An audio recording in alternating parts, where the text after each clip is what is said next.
Nice. Karthika, എന്തോ nice song selection.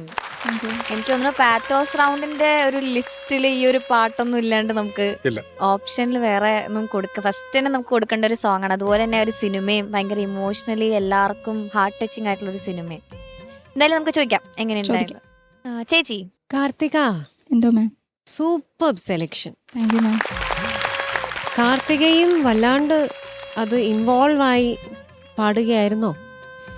Involve ആയി പാടാൻ ഞാൻ ശ്രമിച്ചിട്ടുണ്ടായിരുന്നു. Fantastic songs. മോളോ ഈ ഒരു റൗണ്ടിന് ആപ്റ്റായ ഒരു പാട്ട്. Perfect selection. താങ്ക് യു മാം. പിന്നെ എനിക്ക് ഇതിൽ മോൾക്ക് ഇടയിലെ ശ്വാസം തടസ്സമായി നിൽക്കുന്ന പോലെ ഒരു തോന്നി, കട്ടായി പോകുന്ന പോലെ. ഓവറായിട്ടുള്ള ഡൈനാമിക്സ് എന്ന് പറയില്ലേ, ഓവറായിട്ടുള്ള ഒരു സിംഗിങ്, അത് നമുക്ക് കുറച്ച് കുറയ്ക്കാം. മോളുടെ ആ വിഷമം എന്നുള്ളത് വരികളിൽ കൊണ്ടുവരാം, പക്ഷെ അത് ടു മച്ച് വിബ്രാറ്റോ പോലെ അല്ലെങ്കിൽ വല്ലാണ്ട് ഒരു ഏങ്ങി കരയുന്ന പോലെയുള്ള ഒരു സാധനം കയറി വരുന്നുണ്ട്. അപ്പോൾ അതൊന്ന് കൺട്രോൾ ചെയ്യാം. അപ്പോൾ എനിക്ക് കുറച്ച് ആ ഡൈനാമിക്സ് ഒന്ന് കുറച്ചിരുന്നെങ്കിൽ കുറച്ചുകൂടി ഒരു ക്ലാരിറ്റിയിൽ പുറത്ത് വന്നേനെ എന്നുള്ളൊരു ഫീലിംഗ് ആണ് കിട്ടിയത്. Okay, God bless you. Otherwise nice attempt, very nice. Thank you ma'am. Thank you ചേച്ചി. ശരത് സർ. കാർത്തിക, എന്തോ സാർ. ഉഗ്രം പാട്ട് കാർത്തിക, അസാധ്യ ഒരു പാട്ട്, നന്നായിട്ട് പാട്ട്. Thank you sir. ചില പാട്ടുകൾ നമ്മൾ നിങ്ങളടുത്ത് പൊതുവായിട്ട് പറയുന്നത്, ചില പാത്തോസ് എന്ന് പറഞ്ഞാലും അത് നെഞ്ചത്തടിച്ച് കരയണ്ട, അത് നമ്മൾ ക്ലീനായിട്ട് പാടിയാൽ തന്നെ അത് നമുക്ക് ആ ഒരു വികാരം ഇമോട്ട് ചെയ്യും.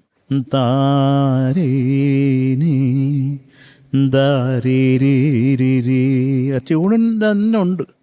അതൊരു ഇൻസ്ട്രുമെൻ്റ് ഒരു റെക്കോർഡറിൽ വായിച്ചാൽ പോലും നമുക്ക് നമ്മുടെ ചങ്കുരുകി പോകും. കാരണം അങ്ങനെ ഒരു റെക്കോർഡറുണ്ടോ സാറേ, ഫ്ലൂട്ടേ?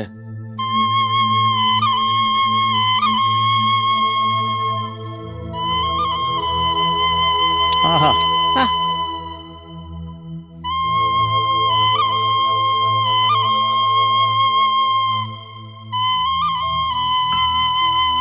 ആഹാ, ആഹാ, വണ്ടർഫുൾ, വണ്ടർഫുൾ, സൂപ്പർ. കാരണം ഇങ്ങനെയൊക്കെ എന്താ പറയുക, ആ ഒരു അതിനകത്ത് തന്നെ ഉണ്ട്, ആ ഒരു കോമ്പസിഷനകത്ത് തന്നെ ഉണ്ട് പെയിൻ. ഇത് ആ ചരണം ഒന്ന് പാടാമോ? എനിക്ക് ആ ഒരു നോട്ട് ക്ലാരിറ്റി വേണം.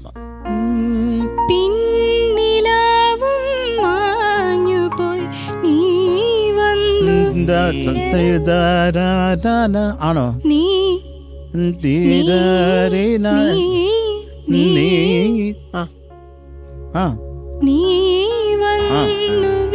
അതിനൊരു ക്ലാരിറ്റി വേണം കേട്ടോ.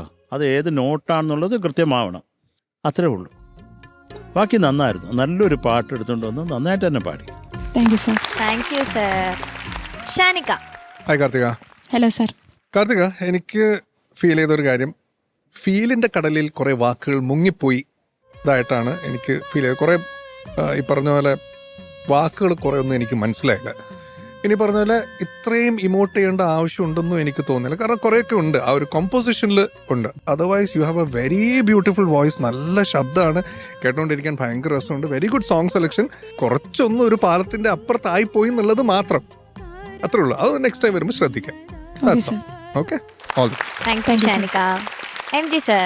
കാർത്തിക, എന്തോ ഈ പാട്ട് കേട്ട് വിതുമ്മാത്ത ആരുമില്ല, വിതുമ്പിപ്പോവും. അത്രയ്ക്ക് നല്ലൊരു പാട്ടാണ്, നന്നായിട്ട് പാടി. ഇതിനകത്തുള്ള ഡൈനാമിക്സ് ആണ് ഇതിനെ കൊണ്ടുപോകുന്നത്, ഈ പാട്ടിനെ മുമ്പോട്ട് കൊണ്ടുപോകുന്നത്. ഇപ്പോൾ പല്ലവി എന്ന് പറഞ്ഞാൽ കുറച്ച് ഇൻകൺസിസ്റ്റൻസി ഉണ്ടായിരുന്നു. അതായത് ചിലയിടത്ത് നന്നായിട്ട് പാടുന്നുണ്ട്, ചിലയിടത്ത് കുറച്ചൊന്ന് ചെറുതായി പോകുന്നുണ്ട്, ചിലയിടത്ത് ലൗഡാവുന്നുണ്ട്. അപ്പോൾ ഇതിൻ്റെ ശരിക്കുള്ള ഒറിജിനൽ പിച്ചാണോ ഇത്? ഒറിജിനൽ ബിക്കാണ്. ബിക്കാണ് ഇപ്പം പാടിയത്. ഇത് എ ഷാർപ്പാണ്. ഒരു ഹാഫ് നോട്ട് കുറച്ചല്ലേ? അപ്പോൾ അതുകൊണ്ടായിരിക്കും എനിക്ക് തോന്നിയത്. ആദ്യത്തെ ജസ്റ്റ് ഒന്ന് പാടിയേ, ഒന്ന് ഓപ്പൺ ചെയ്തങ്ങ് പാടിയേ.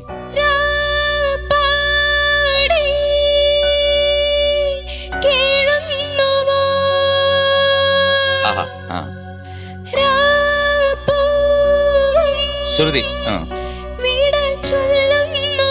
Open up.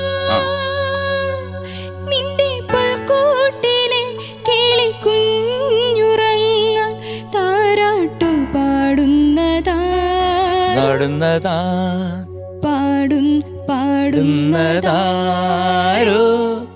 അപ്പം നമുക്ക് ഒന്നുകൂടെ ഒരു പ്രസൻസ് കിട്ടും, ഒരു എന്താണ്, ഒരു സുഖം കിട്ടും. അപ്പം അത് അവിടെ മോക്കൊരു ചെറിയൊരു ഹാഫ് ടോൺ കുറച്ചപ്പോൾ ഉള്ളൊരു പ്രശ്നം. ടോട്ടലി പാട്ട് മോള് നന്നായിട്ട് പാടിയിട്ടുണ്ട്. ബട്ട് ഈ വക കാര്യങ്ങൾ ഉൾക്കൊള്ളണം. Okay okay sir. Thank you. Thank you sir. Okay, marks ചോദിക്കാം. ചോദിക്കും. Sarath sir. 8.5 marks. Thank you sir. Thank you sir. ചേച്ചി. 8.4 marks. Thank you ma'am. Thank you ചേച്ചി. M G sir. 8.3. Thank you thank you sir. അപ്പൊ സ്വാഭാവികമായിട്ട് ഷാൻ റഹ്മാൻ 8.2 ആയിരിക്കും. അത് നമ്മള് താഴേക്ക് ഇറങ്ങി വരിക. ഷാനിക്ക. 8.2 അല്ല. Okay, so total 25.2. Ni pa maga